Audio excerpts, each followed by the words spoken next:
ሰላም ጤና ይስጥልን። የጊዮን ዜና መረጃዎችን እነሆ። በባለፉት ትግል ሂደቶች በነበሩ ችግሮች ዙሪያ የነበሩ መጠላላቶች በይቅር መባባል ሂደት አስተካክለናል። ዲያስፖራውም የሚዲያ ደጋፊውም በተመሳሳይ ይቅር ተባብሎ አንድ ግንባር መፍጠር አለበት ሲል አርበኛ መከታው ማሞ የአፋብኃይል ተቀዳሚ ምክትል ሊቀመንበር ገልጸዋል።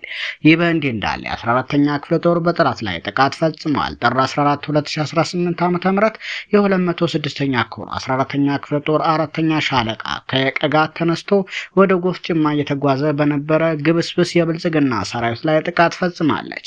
ማምሻውን ወደ ጎፍጭማ ቀበሌ እንቅስቃሴ ማድረጉን የሰሙ ነበልባሎቹ የፋኖ አባላት ቦታ በመያዝ በጠላት ላይ በፈጸሙት ጥቃት በርካታ ቁጥር ያለው ወራሪውን ሰራዊት ሙትና ቁስለኛ ማድረግ ችለዋል ሲል 14ኛ ክፍለ ጦር ህዝብ ግንኙነት ገልጿል።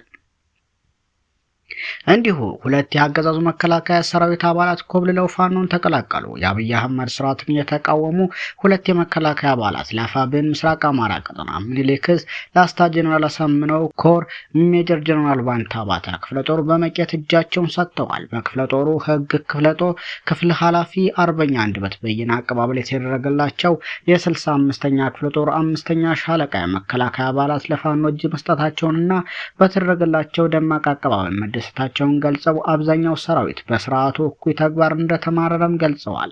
የመከላከያ አባላቱ በግድ ተጋፎ የገባው ሰራዊት እየፈረሰ የአማራን ህዝብ የህልውና ትግል ለመቀላቀል እንደወሰነም ገልጸዋል። የሜጀር ጀነራል ባንታባተ ክፍለ ጦር አዛዥ ኮማንዶ አማን ጎበዜ አሁንም በአፓርታይዱ ስርዓት ውስጥ ሆነው አማራን ህዝብ እየጨፈጨፉ ላሉ አካላት ከፋሽስቱ ወንበር አስጠባቂነት ወጥተው ወደ ትክክለኛው የፋኖ ትግል እንዲቀላቀሉም ጥሪ አቅርበዋል። እንዲሁ የአማራ ፋኖ ብሔራዊ ንቅናቄ የፖሊት ቢሮ ጥር 13 2018 ዓ.ም ባካሄደው ሁለተኛ ድርጅታዊ ስብሰባው በተለያዩ አጀንዳዎች ላይ ውይይት አድርጎ ውሳኔዎችን አሳልፏል። በዚህ መሰረትም የድርጅቱ አስራ አመራር አባላት በተገኙበት በዚህ የውይይት መድረክ ላይ ፖሊት ቢሮ አርበኛ እስክንድር ነጋ ያቀረበውን ማመልከቻ መርምሯል። በዚህም አርበኛ እስክንድር በግለሰባዊ ችግር ምክንያት ድርጅቱ በመመደበበት የኃላፊነት ቦታ ላይ መቀጠል እንደማይችል ይልቁንም በድርጅት አባልነት ያለምንም ቅድመ ሁኔታ ለመቀጠል ዝግጁ መሆኑንና የሚጠበቅበትን ኃላፊነቶችና ግዴታዎችን በሙሉ እንደሚፈጽም ጠቅሶ ያቀረበው ጥያቄ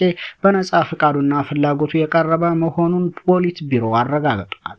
ሆኖም ግን ማመልከቻው ለፖሊት ቢሮ በደረሰበት ቅጽበት ለሚዲያ የወጣበት መንገድ የድርጅቱን አሰራር የሚጥስና ያልተገባ ትኩረት ለማግኘት የተደረገ መሆኑን ፖሊት ቢሮ ገምግመዋል። ግለሰቡ ማመልከቻው ከአሰራር ውጭ በሚዲያ በኩል ይፋ መደረጉ ስህተት መሆኑን ላነጋገሩት የፖሊት ቢሮ አባላት አሳውቀዋል። እንዲሁም የድርጅታችን ምስረታ ይፋ በሆነ ማግስት እጅግ አንገብጋቢ ጉዳዮች እያሉ ይህ ጥያቄ መቅረቡ ጊዜውን የጠበቀ አለመሆኑን አምኖበት በቃል ይቅርታ ጠይቋል። በመሆኑም አሳማኝ ምክንያቶች ካሉም እንኳን ትክክለኛውን ጊዜ መጠበቅ ሲገባው ከሌሎች አስቸኳይ የህልውና አጀንዳ በላይ ይህ ጉዳይ የድርጅቱ የመጀመሪያ አጀንዳ ሆኖ መቅረቡ ፖሊት ቢሮውን ያሳዘነው ቢሆንም ግለሰቡ በአባልነት ብቻ ለመቀጠል ያቀረበውን ማመልከቻ ፖሊት ቢሮ ተቀብሎታል። ፖሊት ቢሮ ለአርበኛ እስክንድር ተሰጥቶ በነበረው የኃላፊነት ቦታ ላይ ሌላ ሰው የሚተካ ይሆናል።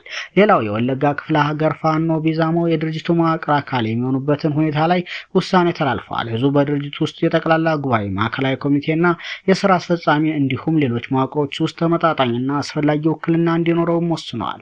በድርጅቱ መተዳደሪያ ደንብ በተጠቀሰው መሰረት የአባት አርበኞች ምክር ቤት መዋቅር እንዲቋቋምም ውሳኔ ተላልፏል ሲል የአማራ ፋኖ ብሔራዊ ንቅናቄ ህዝብ ግንኙነት መምሪያ አስታውቋል። ሰሞንኛ መረጃዎች እነኝን ይመስሉ ነበር።